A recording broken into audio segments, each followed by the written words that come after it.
Hi, I'm Dongxiang. Welcome to Digging to China, where we explore China in depth to reveal unique perspectives. Lately, dissatisfaction with the Communist Party has been growing in China. More and more people are frustrated, not only with the party, but also with Xi Jinping. Yet, at the same time, we are seeing a resurgence of Maoism inside the Great Firewall. Many believe that the cure to China's current problems lies in Mao Zedong's ideology, longing for a return to the Mao era. But to me, this is a terrifying thought. The ideology rooted in Marxist, Lenin, and Mao is, in essence, a cult. In this discussion, I'll break down the core beliefs of communism, Marxism-Leninism, and Maoism. I'll explain why I see this ideology as a cult and why it inevitably leads to disaster. When people first hear about the Marxism-Leninism-Maoism, their initial impression is often that it advocates for workers' rights. This is also why many support it, because in reality, Chinese workers are suffering. Others might associate communism with a utopian dream, as utopianism is central to communist theory. According to communist doctrine, once communism is fully realized, society will enter an era of absolute equality, where workers have full rights, there's no capitalist exploitation, no grueling 996 work culture, and even the concept of money disappears, replaced by a system of distribution based on need. This is the vision that generations of Chinese people have been taught under the Communist Party's education system. But in my view, none of this truly defines Marxism-Leninism-Maoism at its core. First, neither the idea of utopia nor the pursuit of workers' rights is unique to Marxism-Leninism-Maoism. The concept of utopia predates Marxism by centuries. Thomas More's book Utopia, published in 1516, introduced such ideas nearly 300 years before the Communist Manifesto. Likewise, the struggle for workers' rights is not exclusive to Marxism-Leninism-Maoism. Other Marxist schools of thought, such as Trotskyism, the Frankfurt School, and the Gramscian approach, also advocate for improving workers' conditions.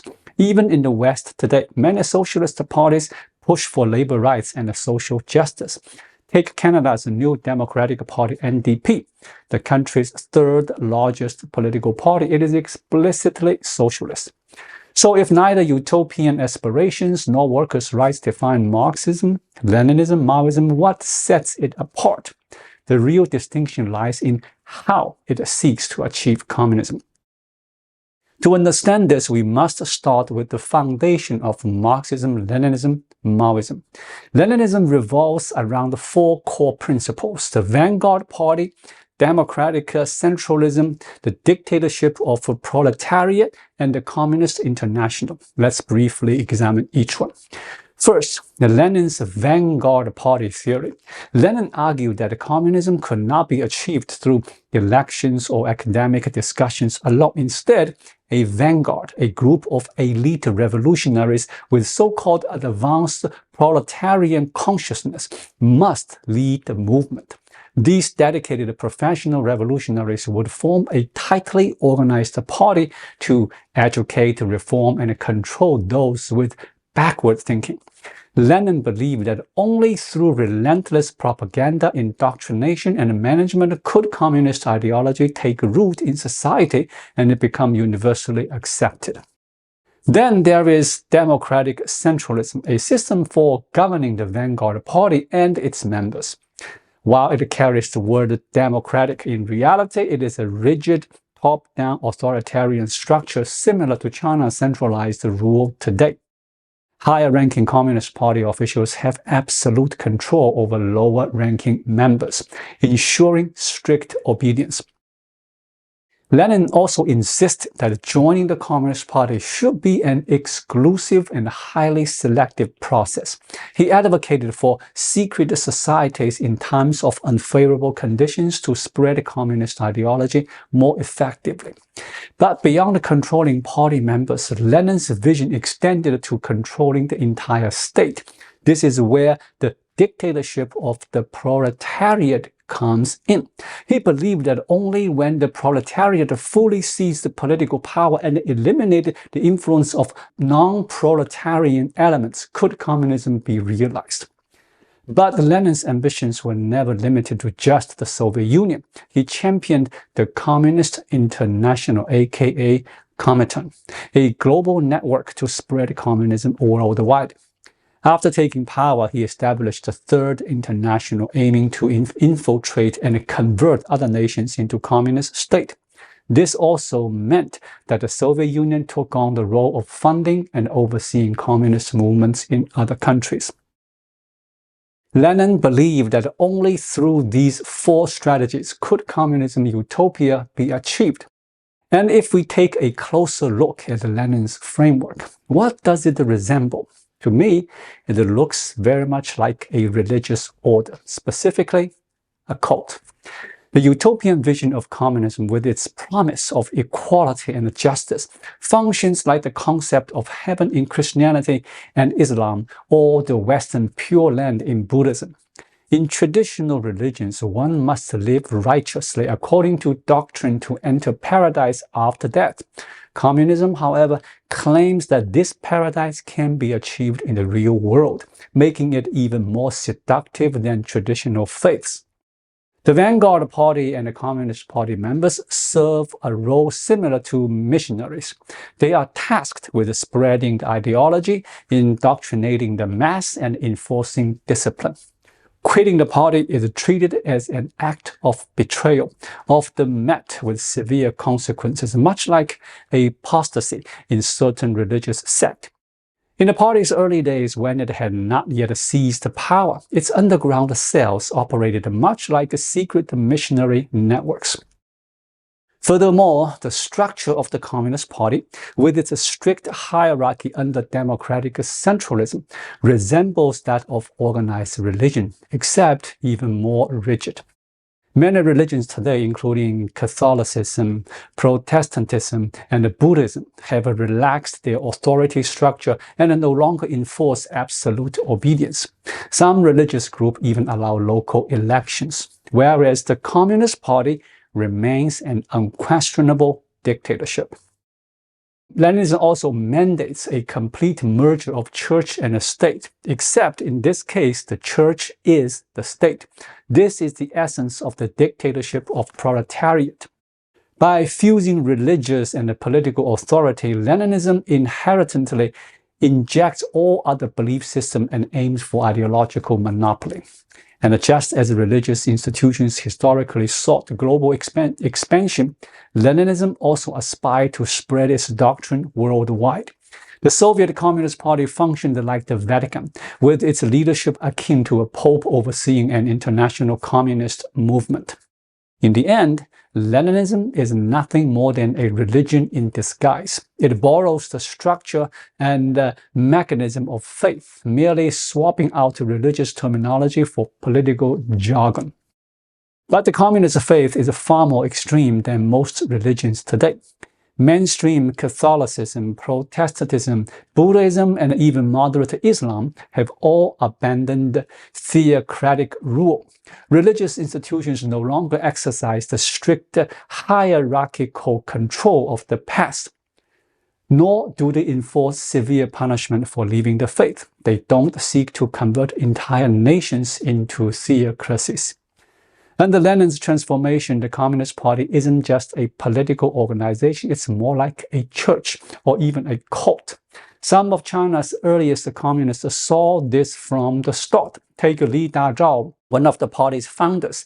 In a 1918 article, The Victory of Bolshevism, he wrote, "Bolshevism holds a religious authority in today's Russia, and the world of the 20th century may also inevitably be dominated by this religious authority." Lenin's biggest contribution was turning communism into a religion. Why is that significant? Because religion at its core is an incredibly powerful tool for spreading ideas and mobilizing people. Religious institutions have lasted for centuries because their methods of persuasion work. Lenin understood this and fused religious fervor with the dream of a communist utopia, creating a movement with extraordinary reach and influence. This is why Leninism became a blueprint for revolutionaries across the world, especially in poorer countries. Of course, figures like Mao Zedong adapted and refined this blueprint, tailoring it to China's conditions by adding ideas like a peasant uprising in the surrounding cities from the countryside. But here is the thing. Because Leninism functioned like a cult, it didn't take hold in the wealthy, developed nations where Marx had originally predicted communism would emerge. Instead, it thrived in struggling, underdeveloped countries. Why? Because cult-like movements gain traction where people are desperate. Even today, extreme religious movements and the cults tend to flourish in poor regions. In this sense, China has been devastated by two major cult-like movements: the Taiping Heavenly Kingdom and the Communist Party. Now, if Leninism was already a dangerous cult, what about Maoism? In my view, Mao took Leninism to the next level, turning the Communist Party into something even more terrifying than a typical cult. Why? Leninism had one major flaw. It promised a paradise on earth, a perfect communist society that would arrive as soon as the revolution succeeded. Unlike traditional religions that promise paradise in the afterlife, Leninism set expectations for the here and the now. But when communists actually took power, there was no paradise. In fact, economies collapsed, people starved, and life under communist rule was often worse than before. This was an existential crisis for Leninism regimes. They needed an explanation, and Mao provided one. He didn't blame communism failures on the system itself. He blamed the enemies. That's where his theories of continuous revolution, the Third World, and mass movements came in. The Third World theory framed China as a victim under constant threat from powerful nations like the United States and the Soviet Union. Meanwhile, the theory of continuous revolution claimed that class enemies were still hiding within China, sabotaging the system from within. These ideas gave Mao an endless supply of scapegoats, and his mass movement strategy mobilized ordinary people to attack these supposed enemies, fueling political purges and violent campaigns like the Cultural Revolution. This was an incredibly sinister approach. It turned communism into a system that fed on itself. Unlike a traditional religion where believers could at least feel secure if they followed the rules, Maoism offered no safety. Because the promised utopia never arrived, someone always had to take the blame, and that meant the purges never stopped. It's like ancient shaman who, when they failed to bring rain, didn't question their gods, but instead accused tribe members of lacking faith and demanded human sacrifices. The difference is that rain eventually falls, but the communist utopia, it was never coming. So the sacrifices had to continue indefinitely. That's why Leninist regimes became the most brutal governments in history. Just look at the numbers. If you rank the deadliest dictators, Leninist communist dominates the list. Mao Zedong and Joseph Stalin top the charts. Further down, you will find Pol Pot, Kim Il-sung, and Mengistu, all communists. No other ideology, not even Nazism, has caused more suffering than Leninist communists. I understand that many people advocate for workers' rights, and they should, especially in China, where labor conditions are terrible. But let's be clear, improving workers' rights has nothing to do with embracing Marxism, Leninism, Maoism. China's workers suffer not because the Communist Party has abandoned the Marxist principles, but because they have no political rights. They can't defend their own interests. Authoritarian rule, not the lack of Marxism, is the real reason for their suffering. If we want better conditions for workers, the solution isn't to revive Maoist ideology. The solution is political rights and legal protections. Otherwise, if China returns to the Mao era, life will only get worse, dragging the country deeper into misery. Thank you so much for watching. If you find this video helpful, please like it, drop a comment below, and hit the subscribe button right here. It really helps YouTube suggest my video to others. I'll be back with more content soon. Until then, be well.